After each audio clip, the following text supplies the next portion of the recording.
Buenas tardes, profesora. Mi nombre es Daniela Rosolín López Cancino y este es mi proyecto final en la materia de Fundamentos de la Investigación. Esta vez decidí presentarlo de esta manera. Espero que pueda apreciar las diapositivas y cualquier duda me la haga saber. Bien, empecemos. Esta es la evidencia de aprendizaje del proyecto de investigación número 4. En este caso vamos a hablar acerca del tema que es la epidemiología general del dengue, con referencia al perfil serológico, demográfico y vectores que se encuentran en la localidad de Tapachula, Chiapas. Bien, entonces este sería el tema, pero como parte del proyecto de investigación tenemos otras partes. En este caso sería, por ejemplo, tenemos el contenido de este proyecto, el cual tenemos en primer lado introducción, la problemática, la justificación, el planteamiento del problema, las preguntas generales específicas, los objetivos generales específicos y las hipótesis, que son hipótesis específicas también, y el marco teórico, que es una parte muy importante en el anteproyecto de investigación, en los materiales y los métodos utilizados, y por último el cronograma de actividades. Bien, como parte de esto empezaremos con la introducción. Como se había dicho antes en un anterior video, tenemos el mosquito del dengue. Bien, pero primero, ¿qué es el dengue? El dengue es una enfermedad viral que es transmitida por mosquitos del género Aedes, como este. Y el agente que es el culpable de transmitir este virus es el virus del flavivirus, y es de la familia Flaviviridae. Bien, con esto en mente ya sabemos que el virus del dengue es el flavivirus y tenemos como vector a los mosquitos del género Aedes. Bien, como consiguiente tenemos qué clase de subtipos, qué tipos serológicos del dengue existen. Bien, entonces tenemos en esta maqueta tenemos 1, 2, 3, 4, 5 tipos de dengue, de virus del dengue, de variaciones del virus del dengue. Entonces, por ejemplo, aquí tenemos la parte importante donde dicen que los virus DENB2 y DENB3 son los más asociados con los casos graves, es decir, con los del dengue hemorrágico, seguidos por el DENB1 y DENB4. Bien, ahora ya que sabemos esto, ¿cómo se propaga este virus? Como dijimos, por los mosquitos del género Aedes. Entonces tenemos dos subtipos bastante importantes. Son de picaduras de hembras, obviamente, porque ellas son las únicas que succionan sangre. Entonces tenemos dos tipos del género Aedes, mosquitos en este caso. Tenemos el Aedes aegypti, que es un tipo muy común aquí en esta zona de Tapachula, Chiapas, y tenemos el mosquito de Aedes albopictus. Estos dos mosquitos son los culpables, por así decirlo, de la propagación del dengue. Bien, ahora, ¿cuáles son los cuadros clínicos de dengue? Bien, tenemos el dengue asintomático que no causa ningún síntoma, tal como su nombre dice, y tenemos el dengue indiferenciado, que es nada más fiebre, dolor de cabeza, dolor al deglutir y constipación nasal, como si fuera una simple gripa o fiebre. Bien, entonces después tenemos a los dos tipos de género que son graves. Tenemos al dengue no grave, que por ejemplo puede ser llamado dengue clásico, que puede no tener signos de alarma, cuando los tiene son parecidos a una fiebre común, pero un poquito más fuertes. Y tenemos al dengue grave, que es donde existe hemorragia, por eso se le hace llamar dengue hemorrágico. Bien, sabiendo esto, tenemos que la problemática es que el año pasado se confirmaron más de 1.700 casos de dengue aquí en este estado de Chiapas. Y también de acuerdo al Sistema Especial de Vigilancia Epidemiológica de dengue, Chiapas ocupa el segundo lugar a nivel nacional. Entonces, para el año 2018, aunque hubieron menos casos que el año anterior, aún había un número de casos alarmantes. Bien, entonces como justificación tenemos que ¿por qué hacemos este proyecto? Esta parte del proyecto se hace con el motivo de conocer el perfil general del dengue en la localidad de Tapachula, Chiapas, una de las localidades este estado nos ocupó el segundo lugar. Y mediante esto podemos aplicar diferentes métodos para controlar la expansión del dengue en esta región, que podrían ser, por ejemplo, programas de salud en conjunto con experimentos de índice biotecnológico, como sería la biotecnología roja o la biotecnología genética, para poder modificar este mosquito y que este mosquito dejará de propagar el virus, o sea, el clavivirus. Bien, entonces, en un planteamiento del problema tenemos estos datos que tenemos aquí, por ejemplo, que tenemos que Chiapas es el segundo lugar, que hasta ahorita hay 281 casos confirmados y 2 defunciones. Entonces, con estos datos tenemos que decir que el objetivo de este proyecto es el de definir la epidemiología del dengue con referencia al perfil serológico, al demográfico y sus vectores, lo cual esto ayudará a crear una manera de controlar esta expansión del virus y los diferentes subtipos en esta región. Bien, como preguntas generales y específicas tenemos la pregunta general: ¿cuál es la epidemiología general del dengue? Relacionada con el planteamiento del problema que decimos. Bien, entonces las preguntas específicas son: ¿qué zonas o colonias presentan el mayor número de casos de dengue? A manera de que sea este caso, por ejemplo, de índice demográfico, el perfil demográfico. ¿Cuáles son los medios de propagación o vectores de dengue en la localidad? Ese sería el perfil del vector. El número 3, que sería: ¿qué interpretación se les da a estos datos demográficos?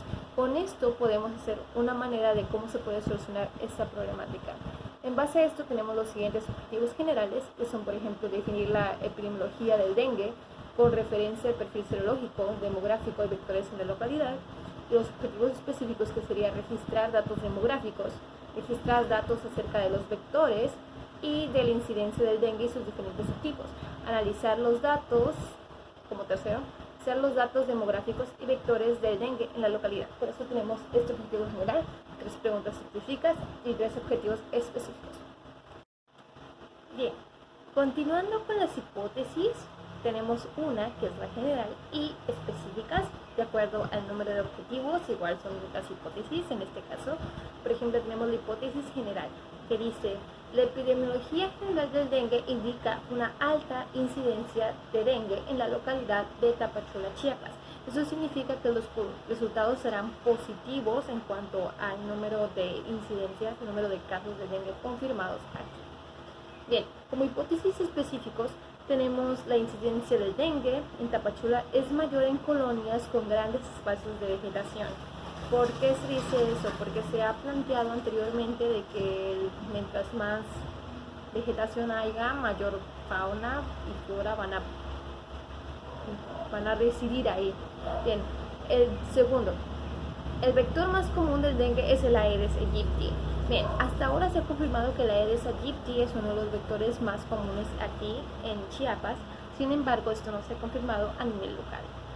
Bien, los casos de dengue como tercer hipótesis específica, los casos de dengue en Tapachula están entre los más altos del estado. Esto no lo podemos confirmar todavía, así que en este caso vamos a recibir en datos de las clínicas de salud o en clínicas estatales o base de datos estatales. Bien, ahora tenemos la parte del marco teórico. Empezamos con las primeras apariciones. Bien, entre las primeras apariciones se dice que en China, en la parte de la dinastía Jin, alrededor del 265, se empezaron a aparecer unos mosquitos malos, así les decían, que causaban enfermedades. A partir de eso, empezó a producirse una expansión en este pequeño territorio, y con esto los primeros índices de alta incidencia del dengue comenzaron en Asia, África y América del Norte. Por otro lado, alrededor de 1940 se empezaron a apreciar unos síntomas más extendidos que solamente fiebre y dolor en los huesos. En este caso, las primeras apariciones del dengue hemorrágico fueron en Malasia alrededor de 1954. Entonces, para el año de 1970, y hablamos ahora sí de la expansión del virus del dengue hemorrágico, tenemos 9 países que simplemente estaban con altos índices o que estaban teniendo estos brotes de dengue hemorrágico, 1970. Sin embargo, dentro de 10 años, esta cifra se cuadruplicó. Para el año de 1995, alrededor de 20 años, esta cifra se cuadruplicó. Bien, entonces tenemos que esta gente empezó a presentar altos índices de mortalidad en conjunta con la enfermedad. Bien, ahora como parte de la expansión en América Latina, tenemos que la primera aparición del dengue fue en 1635. Hablamos del dengue clásico en este caso. Sin embargo, en 1962 fue donde se dio el primer caso de dengue hemorrágico y fue ahí donde se empezó a considerar un problema de salud pública. Bien, el primer mosquito o primer vector que se presentó en América Latina fue el Aedes albopictus, en América del Norte. Y este apareció por primera vez en Estados Unidos en el año de 1985. Sin embargo, debido a la cercanía con Estados Unidos, el segundo país en presentar el Aedes albopictus fue México, y de ahí se esparció hasta Centroamérica hasta llegar hasta Sudamérica. Bien, entonces fue ahí donde se empezaron a dar brotes. Sin embargo, actualmente se dice que la Aedes albopictus no es responsable de la propagación, ya que el Aedes albopictus suele vivir en lugares con más vegetación y no cuenta, según expertos, como un vector. Bien, entonces, desde 1962, que fue donde apareció el dengue hemorrágico, fue que se consideró un problema de salud pública. Entonces, este problema se agravó en 1981 cuando se presentó la gran epidemia cubana, donde hubieron altas tasas de incidencia y de mortalidad. Bien, ahora hablamos de las apariciones en México y Chiapas brevemente. En el año de 1941 hubieron 6.995 casos de dengue en la nación. Principalmente en estos años, en 1957, se implementó una campaña de erradicación debido al problema que presentaba, y en este caso se logró erradicar el mosquito Aedes de México. Sin embargo, en 1978 este mosquito en este año 1957 hasta 1963, donde abarcó esta campaña de salud pública, se dejó de hacer esta campaña de salud pública en el 63, por lo cual el mosquito volvió a entrar en México, y con esto los casos de dengue en el país. Bien, en los primeros años de la epidemia se registró que el dengue 1 era uno de los subtipos, y este virus se había identificado en muchos estados. En este caso se detectó el dengue 2 y dengue 4 para el año de 1995. Ahora, para hacer esta parte de la situación actual en el mundo un poco más breve, voy a mencionar lo siguiente. En el mundo, más de 100 países tienen de manera endémica el virus del dengue, porque esto se debe a las condiciones climáticas, por ejemplo, mientras sea más cercano a un clima tropical y húmedo, hace que este virus prolifere de manera más eficaz. En este caso, por ejemplo, en el mundo está África, Asia y países de América Latina, donde más se indican casos de dengue.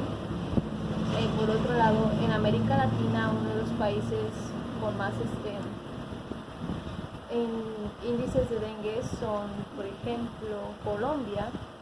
Podemos tener el caso de Argentina, Brasil, Chile, Guatemala, y México está incluido en esta lista. Y en el caso de México tenemos de que uno de los dos estados con más incidencias de dengue hasta ahora es Chiapas, y el otro sería Jalisco, con más afectados en el número de mujeres que hombres. Ahora mencionaré acerca de los materiales y métodos que se utilizaron. Bien, primeramente me gustaría mencionar el alcance de este proyecto. ¿Cuál es el alcance de este proyecto? Este proyecto es de índole descriptivo porque da detalles, da a conocer causas por las cuales un fenómeno está pasando. Bien, entonces tiene un diseño cuantitativo. Es posible que un diseño sea cuantitativo y descriptivo, así que en este caso, debido a que los datos son de índole cuantitativo. Bien, los tipos de datos, como se dice anteriormente, son de índole estadístico o cuantitativo, numérico. Entonces, basado en estos, tenemos como instrumentos cuestionarios que se deben de llenar por encargados de diversas clínicas gubernamentales que llevan el control de estos datos. Por ejemplo, sería el ISSSTE, el IMSS, el ISTECH, cualquier otra organización o clínica que lleve el control de datos epidemiológicos aquí en la región. Y en el caso de no ser así, se tendría que llevar estos cuestionarios a diversas clínicas, a cada una de las clínicas que pueda darnos información acerca de cuál es la incidencia de este virus y cuántos casos detectados y monitoreados de manera de laboratorio y cuáles son estos subtipos que han resultado, si son de B1, de B2, de B3, de B4 o de B5. Bien, entonces, como cronograma de trabajo, ya por último, tenemos un anteproyecto de tesis que es todo lo que les acabo de presentar. Ahora el cronograma de trabajo sería para elaborar esta tesis, por así decirlo. Entonces abarcamos 2 meses del 2019 a partir de junio y terminando hasta el año 2020, que sería en marzo. Bien, entonces como primera parte sería el diseño del protocolo, que le he tachado aquí en el mes de junio. 2 meses por consiguiente serían junio, julio, incluyendo este mes, en colección de datos. Después tenemos el análisis de datos, que llevaría un mes, que sería... Después sería el borrador del segundo capítulo, que llevaría 2 meses, agosto, septiembre, y después sería análisis de datos, que llevaría solamente uno, que sería en octubre.